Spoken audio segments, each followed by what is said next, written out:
Hallelujah. Eniano me mama tena se Awurade Yesu mu.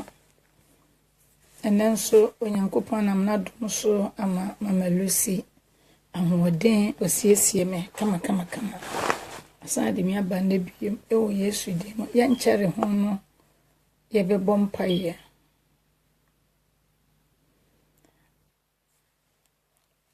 Asedanka Onyame tonfo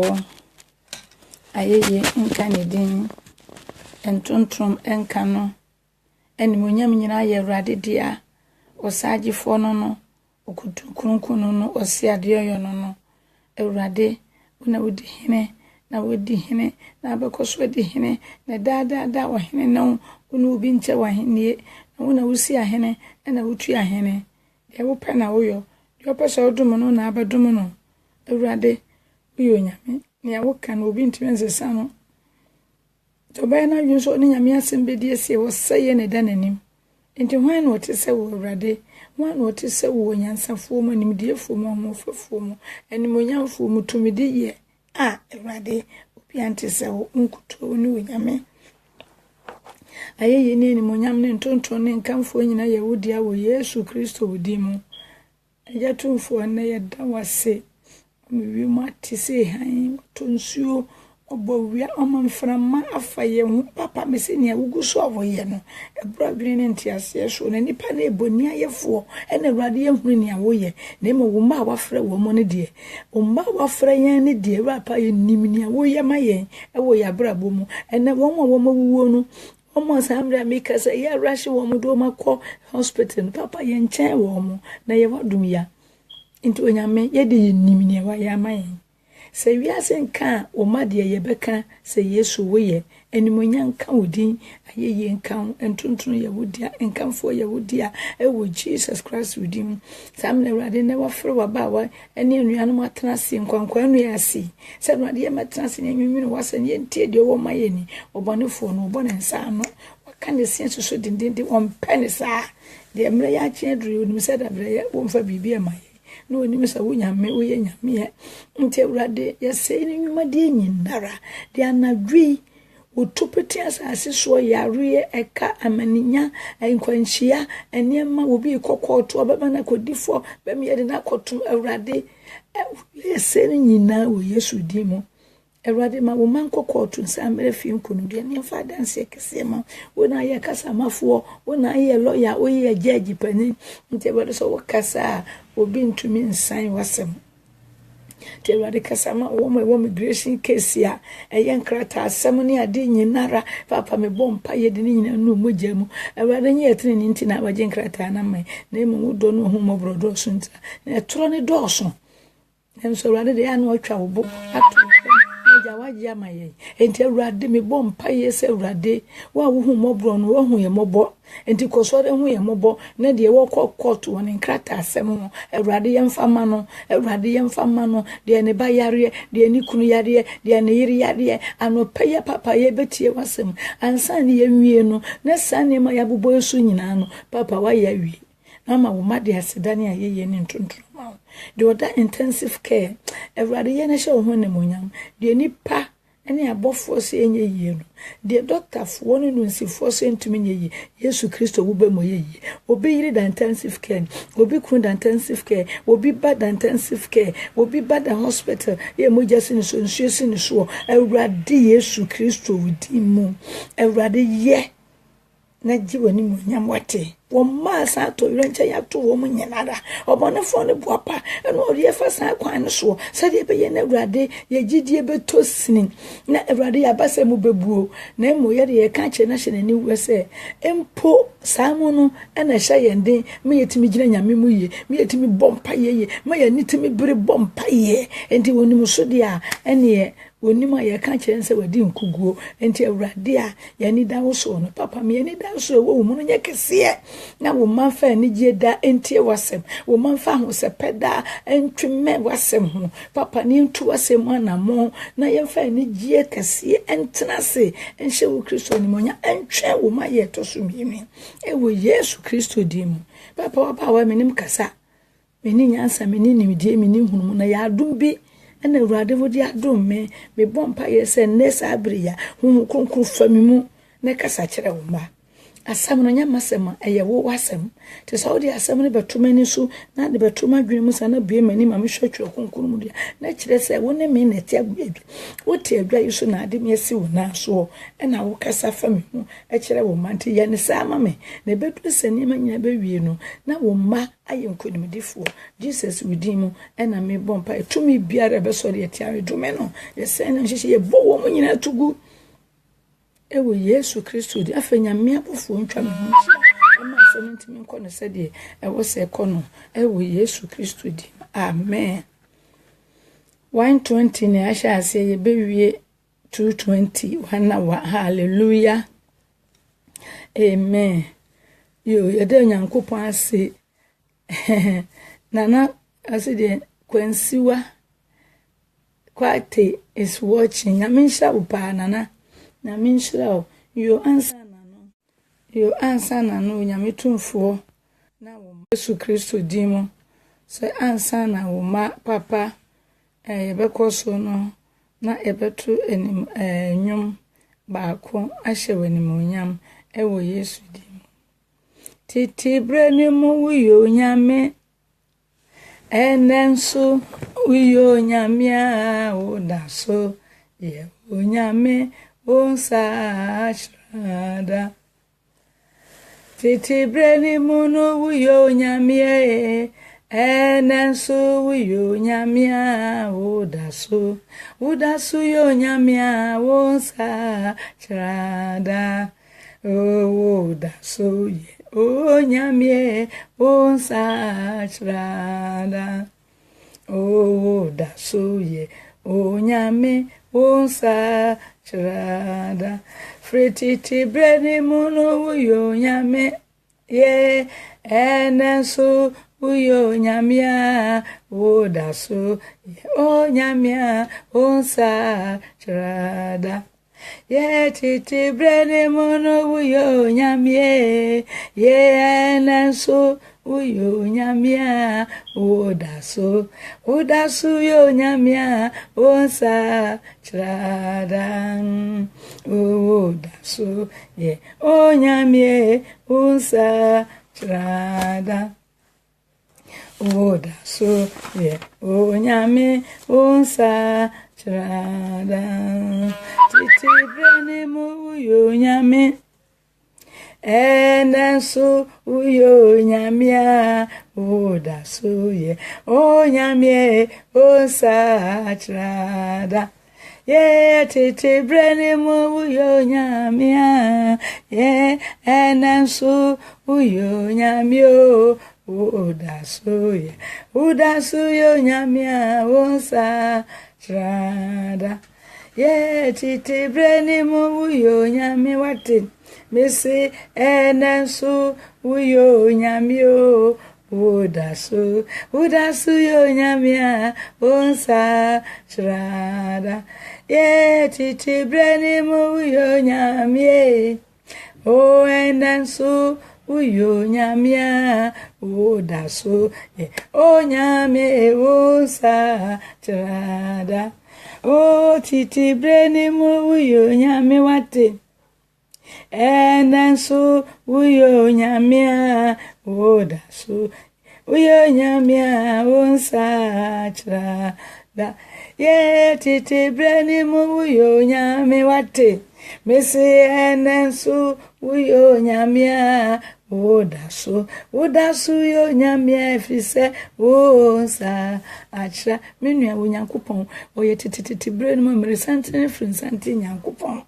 enenso so wo ye nyame no be ye nyame akosi wiase awie edie na me ne umi no sesa beti nyame nhira edie na wo nyame ya hwehwe afri ne ho a wo nyame emfa maye titi breni mu wuyo nyame wate miemesi enenso wuyo nyame udaso ye o nyamia onsa shrada ye titi breni mu wuyo nyame enenso wuyo nyamia udasu yo nyamia onsa da uda so ye onyame unsa trada uda so ye onyame unsa trada ye titi breni mu wuyo nyame wate mesi enensu wuyo nyame uda so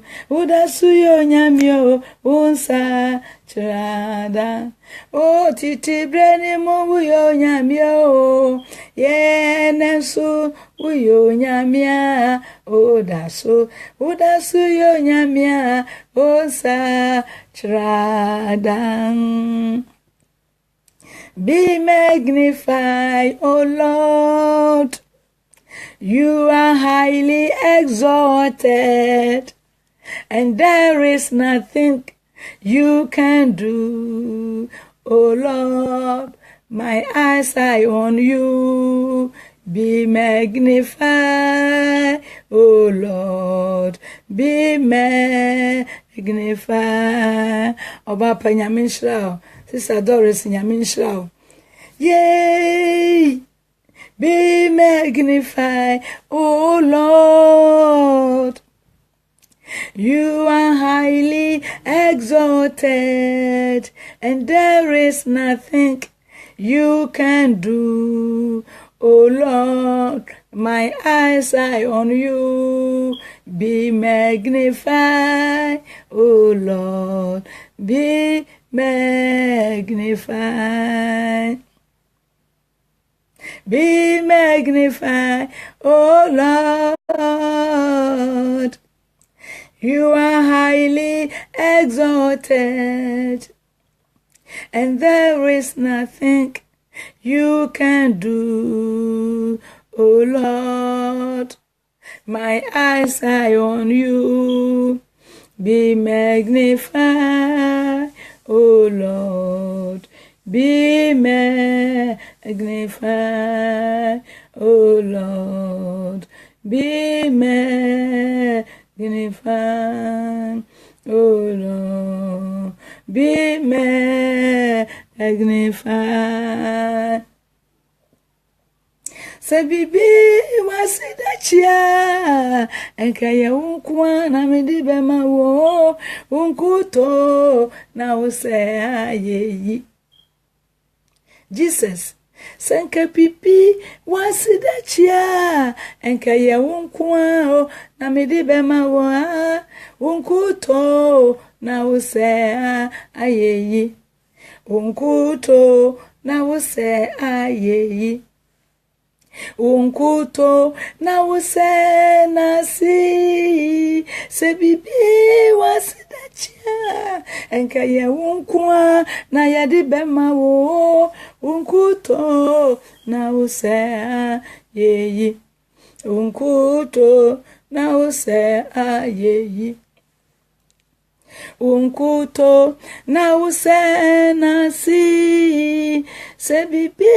wasidachia enkaya unkwa ni adibema wo unkuto na usea ayeyi. Erade unkwa ana usa yeyi senka bibi wasidachia Jesus unkwa ana enkaya adibema wo senka bibi wontuntun achi senka bibi wonkamfo achi nenka wani yemfa nkoma no papa me de minim de adibekwa akoma saa na wo magidifo nyina senka bibi wontuntun achi da ye ni de adibema no erade yede wasida mawo yede wayeyi mawo wona yani ehwe wo ewo Yesu Kristo dimu antipo manya minshra se wo hye enuanom amani gi nyame asem yi ho na mo hye munhye emawiase nyina enhuru bi na ya yira che. Hallelujah, amen. Hallelujah, amen. Enura nyankopon ye yadom o kan holiness ho asem kire ye papa da bia ye kan wiase ye nuanom egu asori akese enimu no ya wo mu ko here no wo mu nim asofo ne nka saa na ne nyina ye wo mu ena na de awurade ya adom na honhom kronkron ahwie egu yen adebonjefo yesu ama ye hunu no kure no na kwasima ene anti Matilda nyame nhyira mo Ena kwasiwa ya ena te senti se ena ye nyina ye hu nukure yie ena nukure na ye yedihye ena ntewrade se yen spread the word no ena ye gusu na ye spread ye enu ntimi nuanom ma mo nyire mo na mo pass asem no enchechire ye hu na tibia bia ewo mu bia yensesa ne emre nyame mu na Awurade do ma pa enti mo yise hunta ene ma nkade ye ko seye mu asofo mema no ede ye ko seye mu fi so ndo mo dikaton wo mo amabonsam dada wo mo ton wo mo kra amabonsam to mo do mo fam se wo mo ko heru na wa wonim ona we na wo ko deje ni mu no ka se Awurade se na me som wo se nim wo wa hu no kura kwan no hallelujah Abudu salam nana nyamisha pa se wo so wo chibie Yesu dim nyamisha pa me se ne de wo bete no wo ba ya asem no yefo obi a wo tie bia ba ya asem no yefo na me mpai bo no se ma yenye tie fo emfa na ada ye ho e wo Yesu Kristo dim ene ye ko nyame asem no mo enura edina na da so se Kristo mu ba akoye the unity of the body of Christ hallelujah the unity of the body of Christ. That is our topic for yesterday. Today is the second one. When I was writing, I forgot to write part 2. Hallelujah. But my people will see that from this one to this one. And na ye tosu me no and na ye de ba no and no rade bu boy any kodru baby na e ka se nenso ye beye 220 pepe ne yapon yapon anya hwe nyame bo rade patience antoso ye betoso se the restitution no me ye no 1 2 3 4 5 6 no se we rade patience anya ne tan kura patan ya ye betumi hallelujah onyame one day se yakoma ma no nkwa da wode ye be se wode wakoma ma no wode wo beye se wode wakoma ma no wode wo be se ya mo Yesu dinya wadi ni ebebo se ya mo Yesu dinya wadi ni ebebo se ya mo radi dinya wadi ni ebebo se ya mo radi dinya wadi ni ebebo na se ya di yakoma ma no wode ye be se ya di yakoma ma no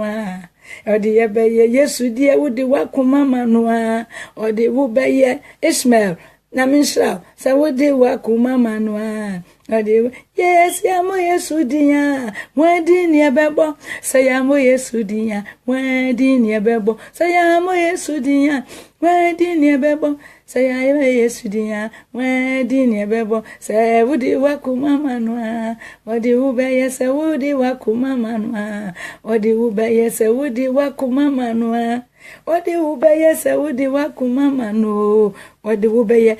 wadi na wubebo sa wusan Yesu hu awayira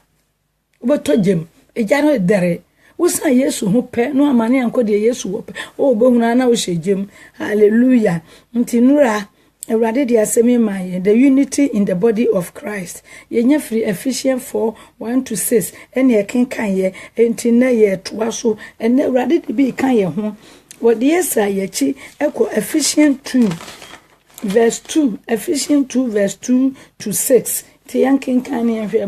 brofo na hwe ka me ko kan brofo ene me se me brofo no ke bapa enti Ephesians 2:2-6 ya kinkan ho Ephesians 2:2-6 enuanom amotie na motweto ho safo ano na mebie pon na mamo no nto nya tweto wo sa afi wo fa na wo fa babro no a entam anu owura dan ne mu na wo hwem scriptures no na wo hwehwe sampa se wo mu dan kwa na hallelujah ana de mama be kan ya no kore se wo twiro no mu na wo hu no wose na akane no monante sedi wiase abrapote ene sedi wie mutumi mpanene no tie honhoma na nsan yi eye adwuma ewa asodi mamu hallelujah na ne ka bibi efa holiness fo ho kane ne ye yetiri ne guyawo wo se de meti wo ya me na me ne mitiri o me de kware na me tueska me ba na yetiri e wo Nottingham me ba na yetiri wo Nottingham enti me kase ne ma ye di na wotwe metuma san ye fofora mesan ye nti me ha on say enti na me kase tira na me yebi me kase woti a obesere se was mama we wodi me akoto apa wa so yes me de na to apa wa so ne woni sister Helen me manage am ba wa me you Achievers Nottingham I want na ye metiri mame metiri kama na so me ambeje awurade di ye me say ei na me wo awurade mu nya se me ni awurade me ye preacher ankasa e wo nyame fie na se ma hera Yesu dom ye mi de bodo me ma Yesu ti ase se Yesu dom enti na butiri no enwi bi eguso no wo da so ti ase awurade pese wututu enwi ni firi so na oji wiye anya sana so ya so de na atena nwi no ko so be wi ba nwi na gudi agut wo bi nwi no wa ko wi abegu tiri so no eni beriberi en tokofo obi nwi ade ani wo se wo o de go tiri so aya bone kase it's a lie and every liar cannot go to heaven. So that lie is the first lie I'm telling you. Today I open that lying door. Uti atro pono na mahina kire wono. They didn't carefully with 3 minutes the tua so no. Enti mra na ye wo wiase no. Emra na me wo Kristo mu na so se na me wo wiase no. Na me yeti ase ewuo no. Wati ase abraba na me bono no. Eno na ye nyina ye wuwo wo mu. Ena ye behunu nyame asemi. Ni adwane ni atumdika ni afiri mu na fi adwane abeso Kristo Yesu. Atade se de wo ba no a emoja gugugu no. Emfi adumi enu no. Wo chinchina ton ne hu ne manya. Na mra wonya Yesu Kristo ne nso ano se enu bi no. Wo so ketua bi se enu. Ehwa na wonya na yare se adwane bra Yesu nchen. Beso ne ntade nso ano no mu. Na wanya nkwagye. Hallelujah. Enti kanino no ye nante said ye wiase abraboti ye said ye wi to me penalty holiness for and then masa attack mo kanene sana na yete kanene sana na yete and after ye say eh ya be hu asem no na after ye dan and after mu wi am ho o ko party abebodu kusebi ana obes utiri na wabọ no wedi ahoma abọ no besane no aye ne pon ne kama fefefe na afro na uti no wonunum soso a wonunum kama afro shape black america hwe wo mutiri nwi no wonunum na afro kama no afra wonte maka na wahye watade bi straight dress kama wakatakata wo watade esiwu na ase kama onyo wako ne tete na fofo no anu no mu ba wo hwibra no wo wiawia no wa check say sa party in the holiness for ye nkoho te me nkwa na me koho afa de prakopo be hia wo bi wo de binim e be hia wo no adwo wa no no anim na ni achi ne won te kire so so wote ade achi a ye be hu no na fei asomari na bubomui afi na nipa na udwana na ase yankopon na wo ya woni no e wa asem hallelujah minua ne mo ma mo firi sa atibia no enti mra holiness fo ana me ka kire mo nya wiasefo obi a wonya maji holiness ni ye na maka wo mo nsem ache ene de holiness fo na menemo sa wo so obaye kununkunu ni dia kane abrabo no e ma ko no da Mizrim Israel for nwi yesa ma wo mo kondon se ye wo mizini enya fish we ni enya na ntwe na makese we ye nya dwanam abrekire nkwanya hwehwehwam ni ehwia ye mo wiremu ni enya di ena Moses akofa ye e de abenante sre so pese su komu nkuya wo pese kom ni ye ma ye nwu pese mekokura enya bidie asase mu pa se bam eni pasen empemonso eno mu wura asase no nyame kata so wo nyame no ye bonde ne nwo o menua na mo hwe ye Onyame yebo ni dinsa no ni ho se Nyankopon abufuhie ba wa bra bomu ya wankasa no na wo wiase we eniti no se ese ba ye kronkron dia ma awurade dia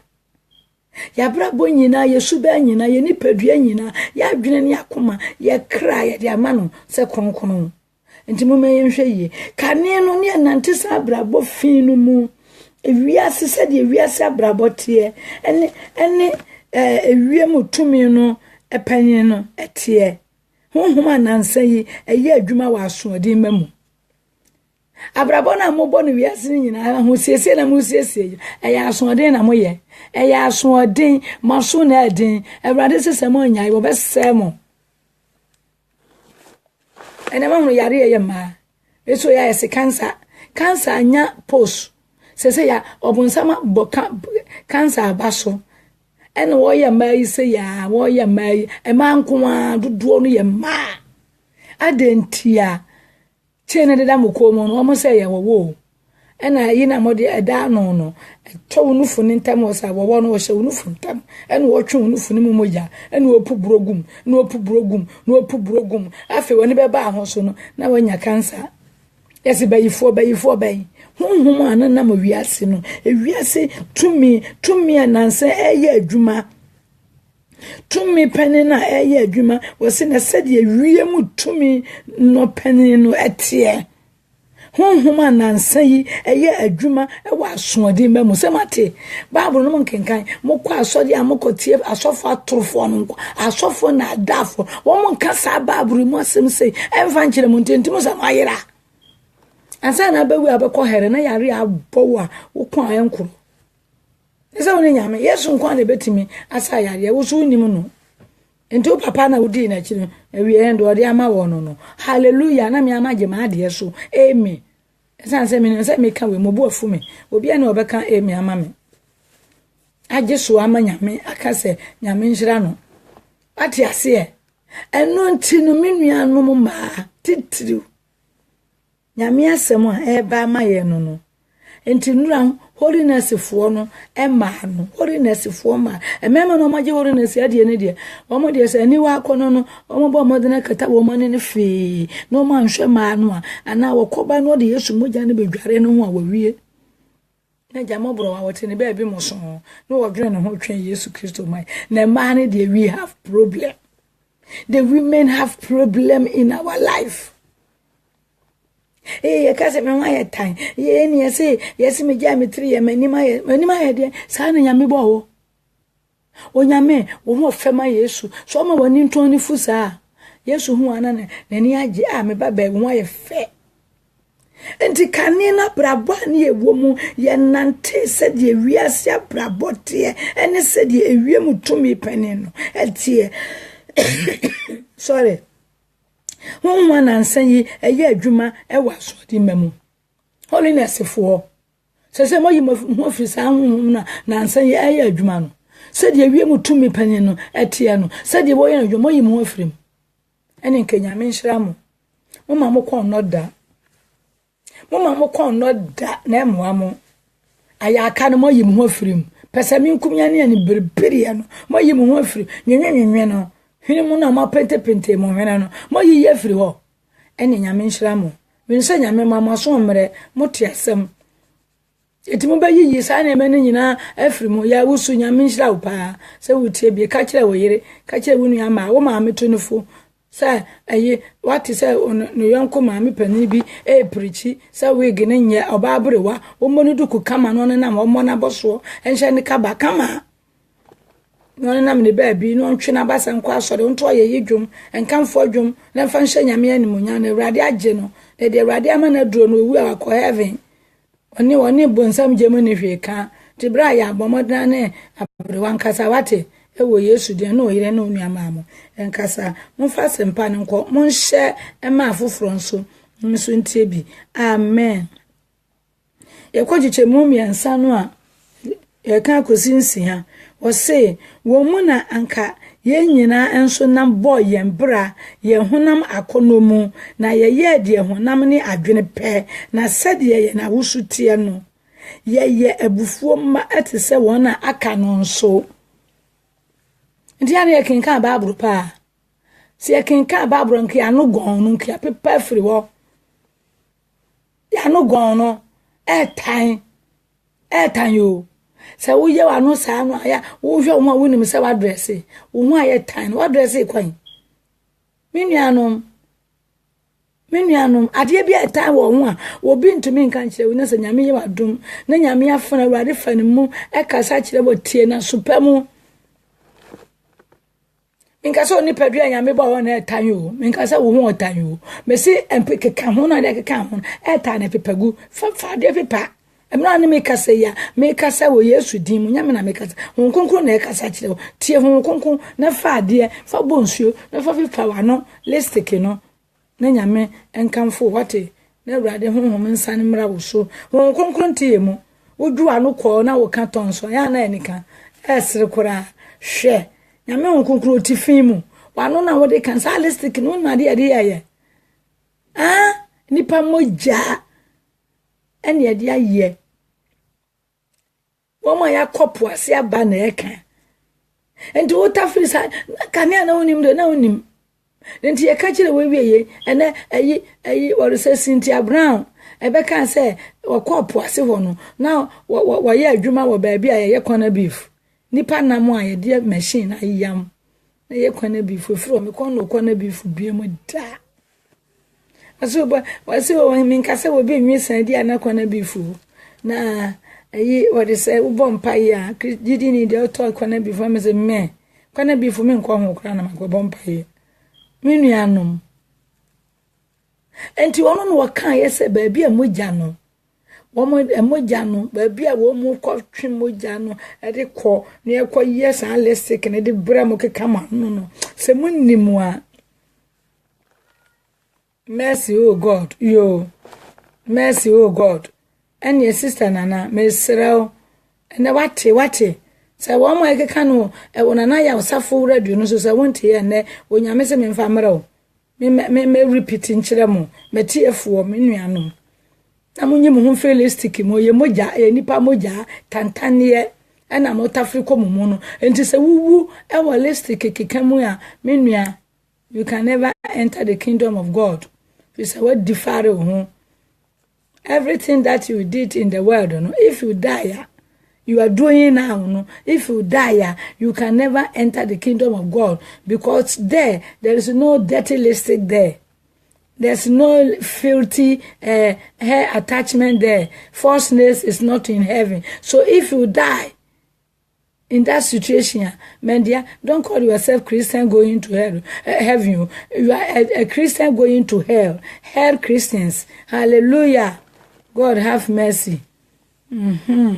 Yepa, amen. Enuntino. Womuna anka na ye nyina enso nam boy ye mbra ye honam akonno ye honam akonno aniwa akonno 1 John chapter 2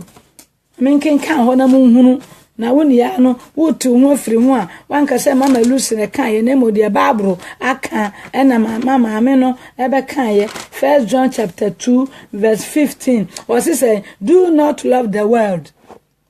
and the mekan brofunu. What you see, the world. If anyone loves the world, the love of the Father is not in him. So what do we say? Onyankopon do ni wumu. Enti mo kwa asore kwa. Ayi, but say Roman, a woman no aka kire ye say ye de tiri ni anu fafa. Ena e ka se ye do urade, ma ye urade de, na so ye nipadua ni nyina. Nipadua nyina na hene, ene wakoma, eni de nyame wo kora. Se nyame wo umu ya wontimi yiyi wa mu fe kanea na minima me yi mikaba yiso nkyerɛ wate kanea ne yanim nyame no mo hu se de mikaba no esitie yiyi me ho sei ena kaba no etie se mo hu no ese me hyesa kaba wei na me de me chen bi tu me komu na se me gi me lipstick na me twi manim yi na me trinwe yi gu so a I'm telling you na minim se ma ye papa na se na mabodam na minim na mama yi mama lube se won sa na hwe ma wa mu na hwe shema na me se me kon de da ho ni mama lube se won sa what you say enano me ba je urade di ye no ma wa mu we no me fele se nipa be hu no we example na me ba ye no wo de nsane yenti na me show de na nsane ni sei no me de ni nyina akọ Ghana nti na ntema no ehwo aye de na mame na nkopon ye maduma nkrofo am je chembi so menya sika kore mpam wati ase nti na wo se makata so yes ena makata so adentia e me fele se me yiyi me ho saa e de a kire na se na me wu wo me ho emema ewu wo nso mo te wo na se de ma ho keka tie e wo nyame mu nti no nipa kro nti mfa me ka nkire me se e mama ka me pese ka me no ye bibi yi me no da bi onti me ma esa nyame asem ne kura me mani so hyehye no na se wo mu wu me kum wo mo na me aso se me gira he kwan ya no until say wo nyame a oyo odunfo me ka che Awurade say Awurade ase eniema nkoyie me ankasa me honhom no ase I am empty somewhere. The emptiness, I feel emptiness in me. So Lord, please reveal any secret to me wherever I fall short. Baby, I'm tossing be Awurade yi kire me, Awurade yi baby I'm tossing kire me, preko pe and holiness teaching see and me be die hyiamu. Sa na tie. Na ho am tutu mi tiri nyina tugu ye. Me be ya make so ye mi tiri wan tie ase da. Man adan me say hey maji Yesu yadi na se da ye Kristo ni nti o wi a kire se fi da na ni nyame me say da bi na minim no afi na mehu no afi na mehu Yehowa mekanfo wuda afi na mehu no afi na mehu no Yehowa mekanfo da hallelujah hallelujah. Oh, Siana, hallelujah,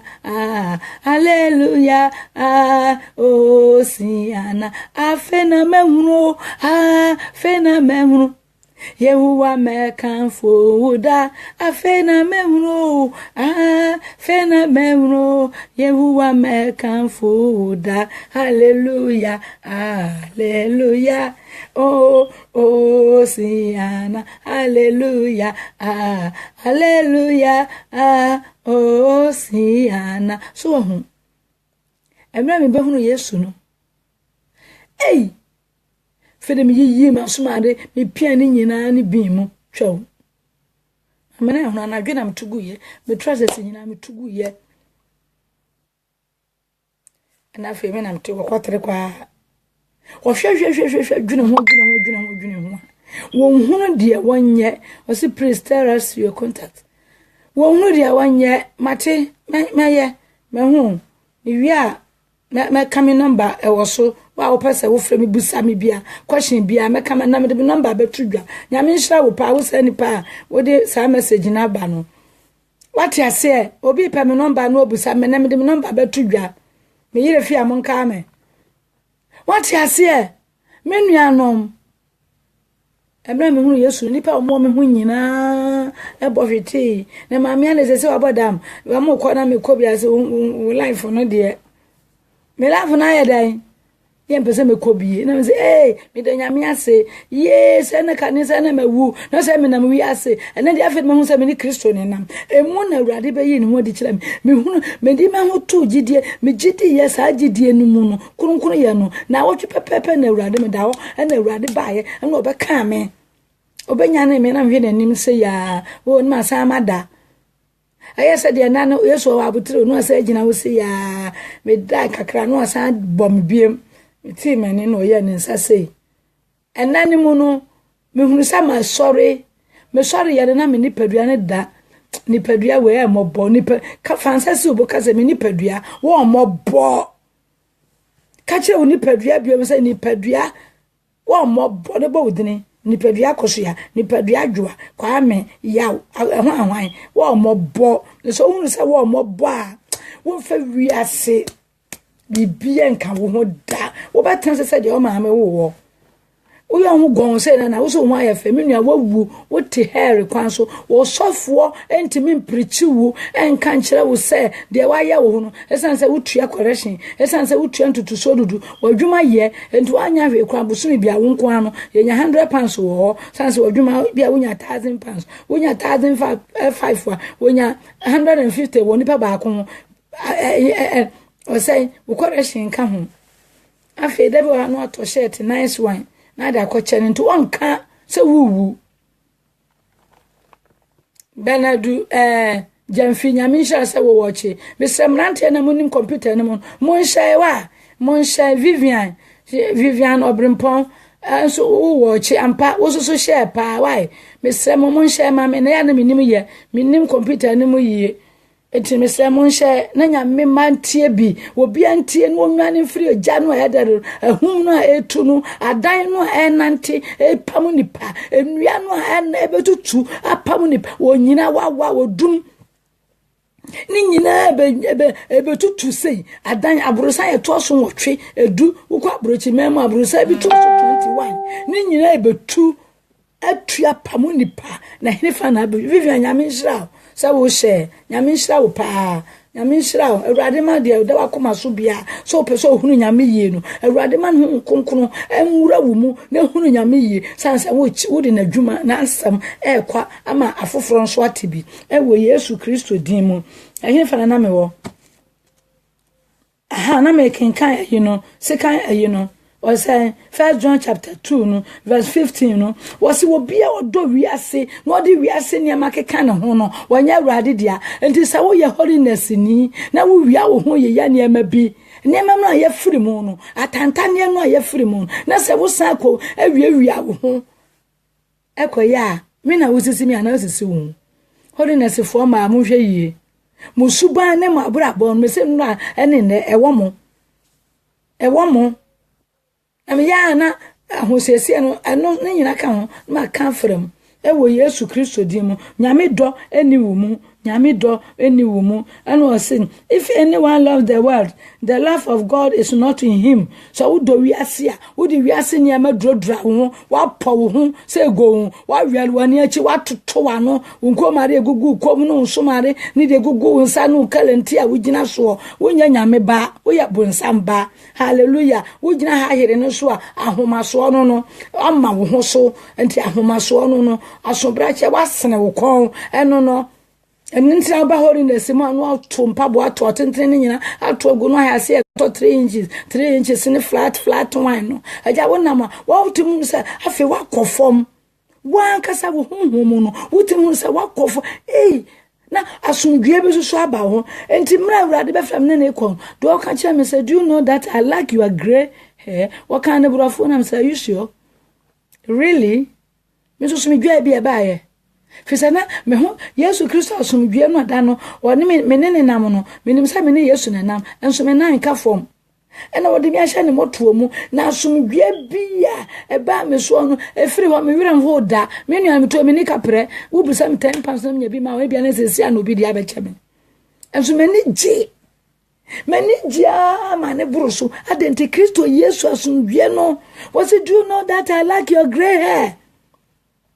Samen me ti kronkron ya asemu no me tutu nwi ni nyina firi metiri so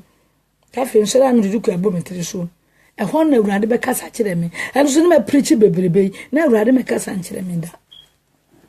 What's your vision as a Christian, a child of God who call yourself so? What's your vision? The vision that you had, is it from God or from the devil? Obon samu so so da ye biara enti woni me se nyame na eso ada ye wo boada wo bompa ye se sa ati bia wo yi se sa mu na wo tie dia wo bompa ya onyame wontie wo bonsam na ji wo mpa ye no no aya ama na wo gina ho saa na wo wi ato no wo opani ni mu na wo ko hell me ka jo Yesu do be kan wanim aka kire se honam amede ma onye no hwa me widie ye wo hoi eye kokko na se kina wo be hunu na se ma ye yellow sister enye fake be ka kire se this fake color fake skin I haven't given to you. I created you like Lucy. Look at the body of Lucy and look yours. So where is the one I gave you? Then you answer him, oh, that time I won't be there. Oh, I've gone to paradise. I'm enjoying myself there. Then you stand on the judgment seat to make accounts to God. Hallelujah. And he will be biara. Yeah, we do we are what say for everything in the world, the craving of sinful man, the lust of eyes, and the boasting of what he has, and thus comes not from the Father, but from the world. Any IV version in American King James, obeka de on so waka akire me nuanom last of the eyes any wa kono the boasting on so si boasting mo hona mama ye ne sa mo boast mo hu sa mo de mo wo mo je gina so sa de kanene na me ye no me de man po me ho de na mo makers ne de na me ye pa na ma ye meti na gusa na me ka ba ma sa na me de we kire mo na ma twa ma wa mu ene nyanse ne nkomare gugume na nkapo gugume nsa so ko pimbra me be hu no Yesu asem kronkron ye na me to ni nyina tugu ye mini ano onyame dom no wasoma me se me ka huntase mesenche mo sofo nka di fatrofon eje hyenka wa kese ene ade fa mo ni to sei ene ye tame mo enu nti ye ka no kura se mo ya nkomasom fi so mo tu mo di nka wa mo ka no mo ringi no wo mo de tuatu amaso bon ene ade ayi net akatakata moni nti wiase anyame afra moni na mo wi asonda mo ho ne ye twa hahan ma mo wie ye twa hahan ene ma mo wi wa asonda mo ho nti mo nim nyame asem enu nti de mo pa na mo ya mo no nipa won ne wo ho 1 Corinthians chapter 6 no verse 11 says no waso nipa dua na nya wodia no aye ne se de wo pe obetimi no beti Ghana timi no 3 stories ya na afro pukupuku se be ka se ne ho aye fe na honam no woko Galati fo no metin sanche mu nwatwe wa wose de ogugu honam so afiri honam betwa proye yey na de ogugu honam so firi honam betwa dankwa hallelujah na nipa motete ho hey mummy enko ya asem no so efficient ho na ye wo no yo wase nanso onyankopon wa ne mobro hu no doso no enam ne do bebre a wode do ye no so ama yanya anka ye awufo so fam wanka wuwo ka wugina here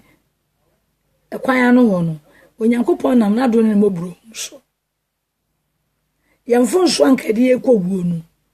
oso ma ye musa enu nti na asem yi ba ma wo no aka akra bi na wawu me ka chwa aka de ne wawu ananu me busa obi woni awo Germany me say ananu na ma sister bi amose wokọ ayie Saturday na dabrese Monday ena wawu yo se Tuesday no ya ne na nsansan ye hu no wo Germany ho no se da no se de na asem no e kọ bebre no ena so mbo ne dine se was eh asa we de wunim ena na me no obi din komo se ewiase ehu se de na no ne ebosi se idin ye we de asa bi ma ada no ena wonte se obi akora ka ho asem ena am se so hu to ne sim tin se me mfro wona ate Germany ho no me musa se sister mo bo ne din wase woni din ayira ena am se ada ye ba ye na ye ne dan na mbosan bo ne din ewi anu anu no ewi anu anu o Ghana nkere ka se yedi adaduana yedi afinshi ada kwantu mu ha wana ebenya ada aja bedi adaduana abedi afinshi ada nti mo ya ye na wi an that is the fun when you know ka kire wo ho se wo mobo biem ni pe mobo eni pe mobo ya munya home kakra na mo home a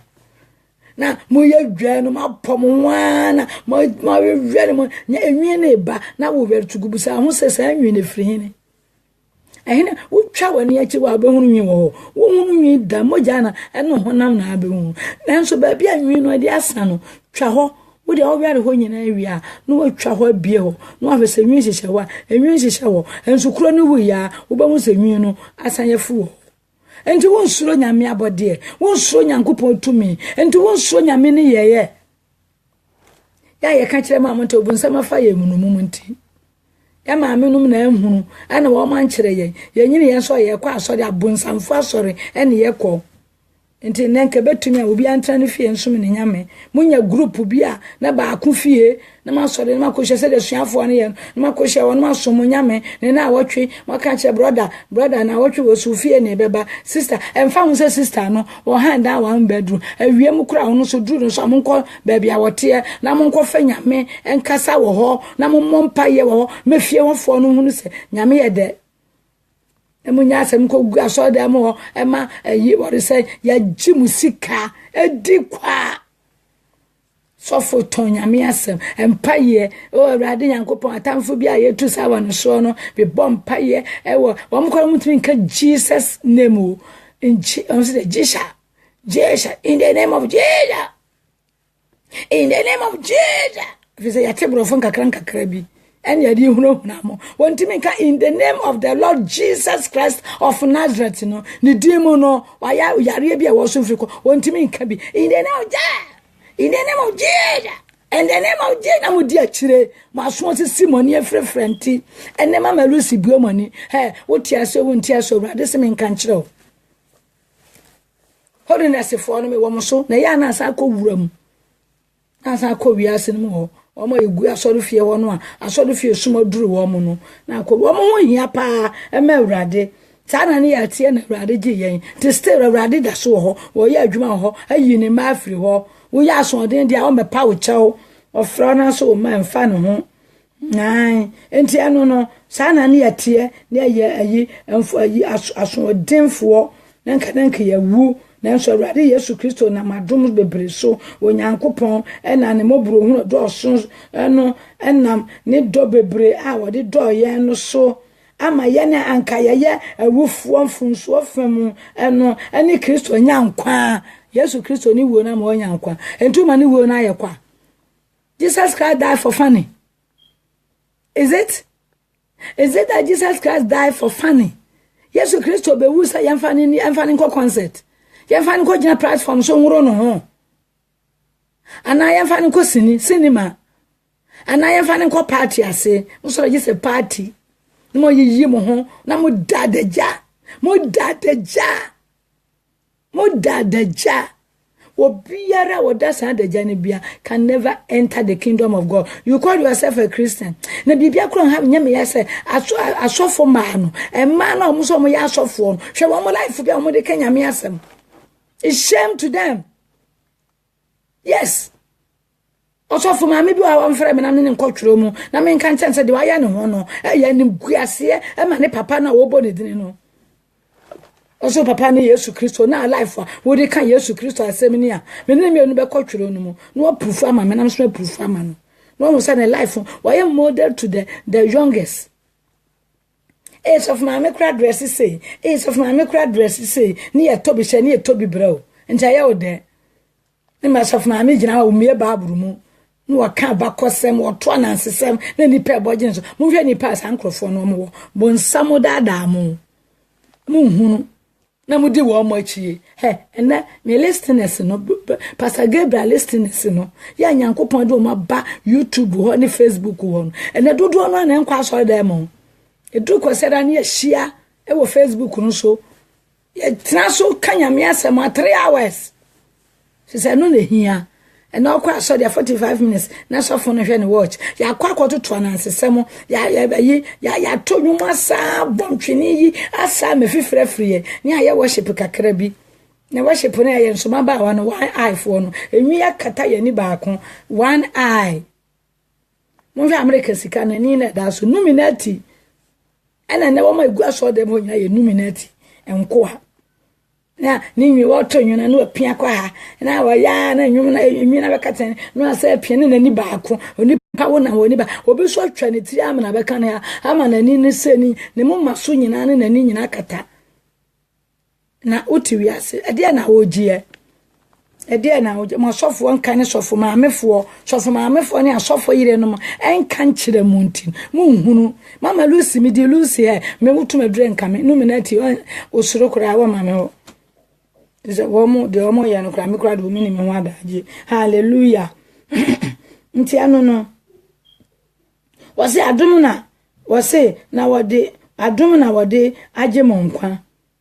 na wonyane yane no na wode yene no atena soro eho no Kristo Yesu mu onyankopon de na dum na agi yen ada na mpesa mbe na nti adum no ho holiness fo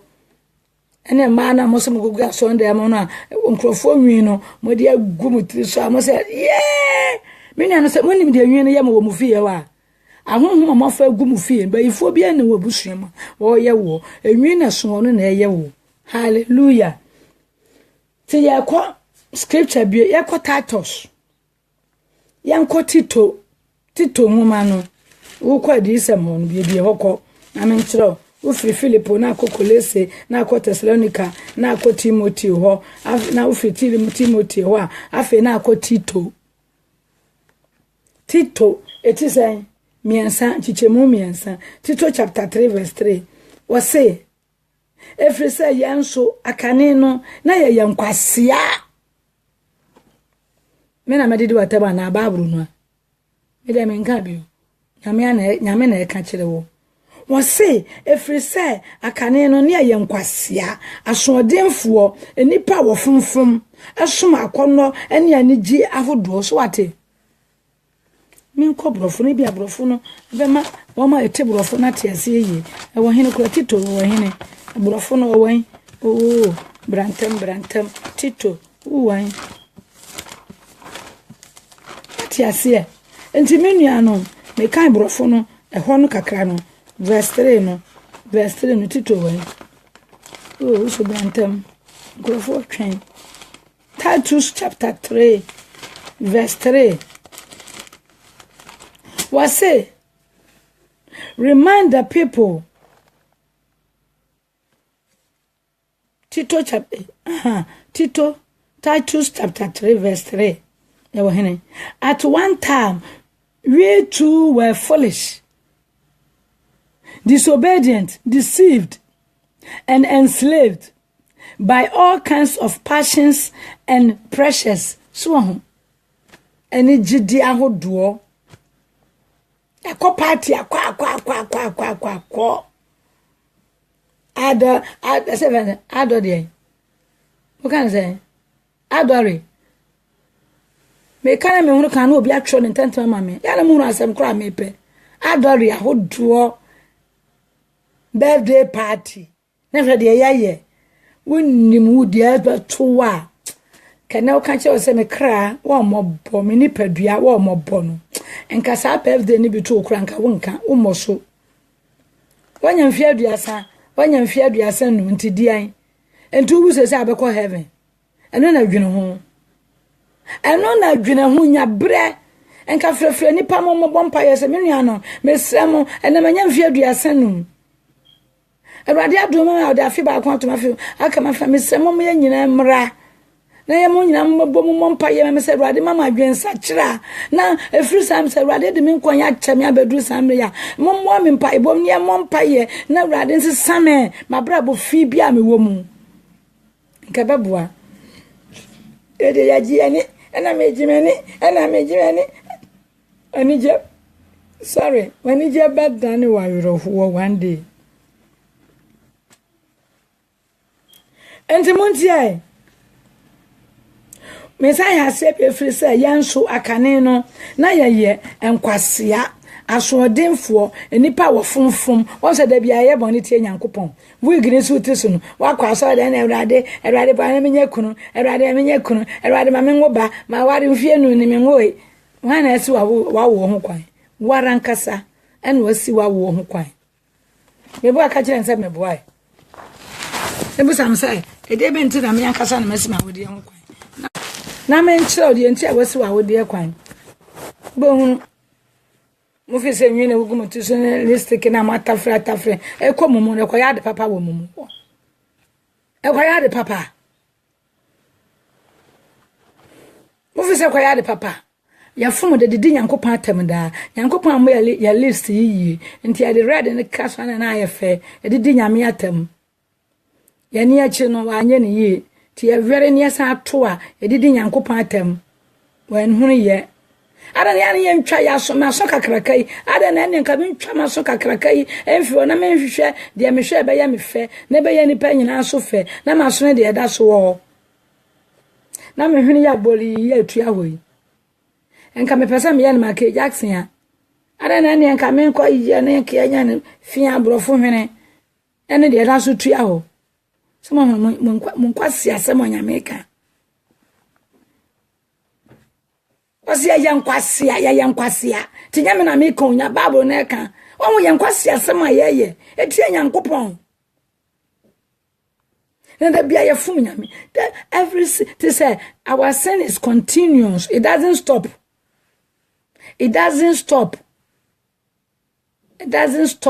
eno na kronkronfo no ya na efa ya ho akronkro ye hu afiri mu na enso so nkeka ye bi esa we ya ho awurade say the little things that we say it doesn't matter no it matters. So you holiness women, watch yourself. Watch yourself. Wole ya mama no nyame hia sa utie wate posu ebi aba hunu posu ma fufuro ntie bi wona ma ni hia kasa kire wo mo nkwohwe mama Lucy owusu afiri ye wo Facebook wo kan sem bi wo ma no muntie ma wunu ama no ma me nkrofo nyina ntie bi wate sister Matilda wo watch me pa kakra na ebie school ya bra morning devotion. Amen. So ati ase eno ntino wase nya yenkwase a asodenfo enipa yefunfon so da bia yefun akofa process no Deuteronomy chapter 22 verse 5 no wase eni kwanse wo ba ehye bere matade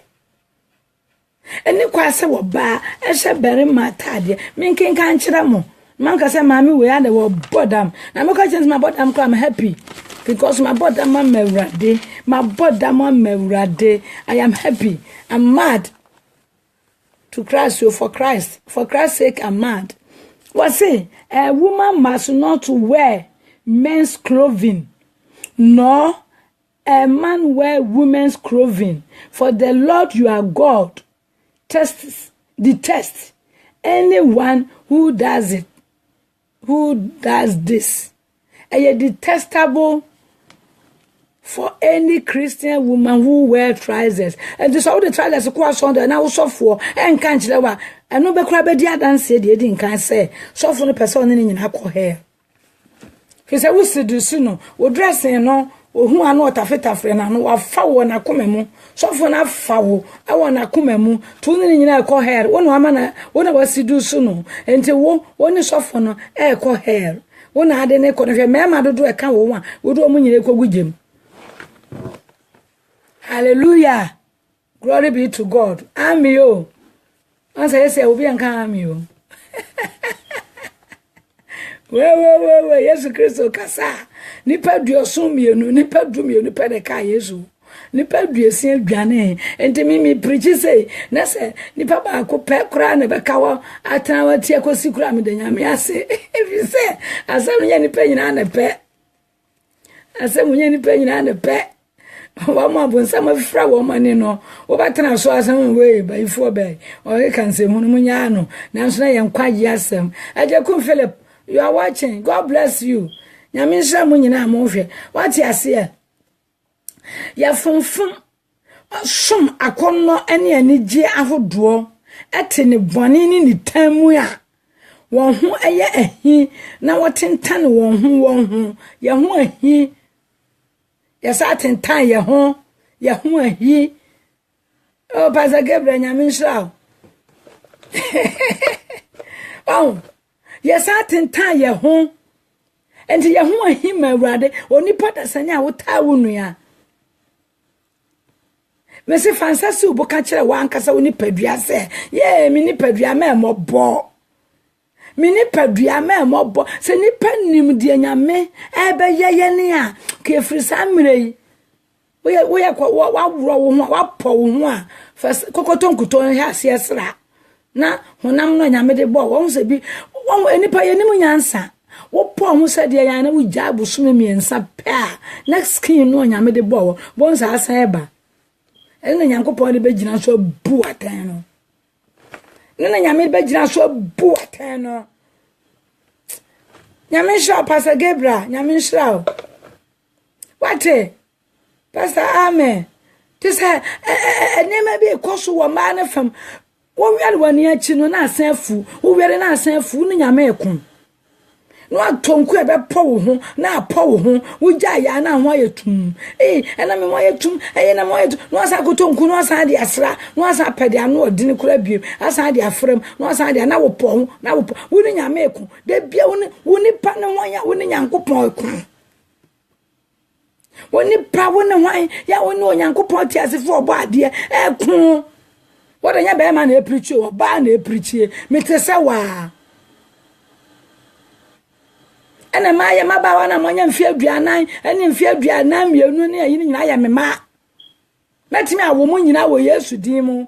enti mo maame na etumfo no enkitwa no so mo na etumfo no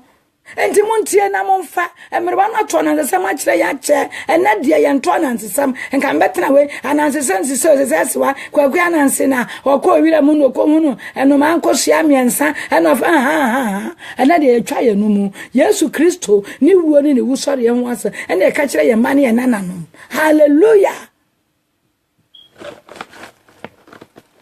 sa wo pe mama Lucy aka Yesu Kristo ye wo nyene oba prinso akase amen won wanka amen Yesu he na henie no nani monyam na so nte uko wanka nani monyam koso ye kese hallelujah anonti no ye gina nyame asam no so na ekasa kire mo me de me betena Yesu a mani abiri bebre enso me kanya ansasam sanse nyame asam na me kan kire wo me gina Yesu na me kan na wan na fisia ene wan na kosi ya na wan ene koye na we ye hu de Kenyame asem fa babru kura na preach babru num kenkan me wo de brofo ba me kan me kire wase wo de twe no so ba me kenkan kire wase enya ma ho odin ena enya numa minim university for secondary school for ko na mada se me obi a menya na me se me mesere nko bi no obetram school fees eye nyame adom ne ye kan brofo ma metibi na so metime kire mu hallelujah wase watentan won ho na ye na je nkwa Nyankopon adoye ne do eyi ne ho adie no emfretin ni mu nwuma aya yomo na emom onwara ni mobru hunti na emma no fa awofoforo adware ne ho kronkron foforo yeso eje ye nkwa so ho period ha yesia ya dum anya wunuma na wo hampo na timi ya adwuma so Nyankopon so ohwe nwuma pa ya na ya se kwa asore no a ya po ye ho no a ya di list kine ya were ye ni achi no ani nwi no a mesh ne Brazilian hair ani maami lizi ni mam papa lizi ani wa ide gu etiri so emu ho na etimi ya nyame adwuma e di amanyame ni aso enen so di fo no so atrofo kai se hye yensanie ye di fa mo ni so se nwanwan ho na so wo ya de ye so nyame ni na unto wo no nyame wo tinka se nyame honhom kenya wo ma ye na dum no de dum wo do wo se de opeso dum no e na odum no anya wo nyuma hallelujah yankom se be sa me hweta mo no we can say 220 ah sa pa ho kura yo 220 na wasi ye pon ene be se nyame ya adum akina be to aso enya ha adwene kura do nyame pe no wo ye ene na ka ye 220 ene ye pon se ye 228 ye jamo na makọ na mko tena se nwunwene ho e wo mo sofa ni mu ene enye se monya no wonna no umie wu TV nhwe TV na mo be fa babro no na quotations am kenkan ye ni nyina wa hwehwem no hunu se ampa se wo mu nkwa na ade to hofo na afi office am ne asakira wadwene hallelujah me telephone number no eye 074 62 620 681 27 074 620 681 27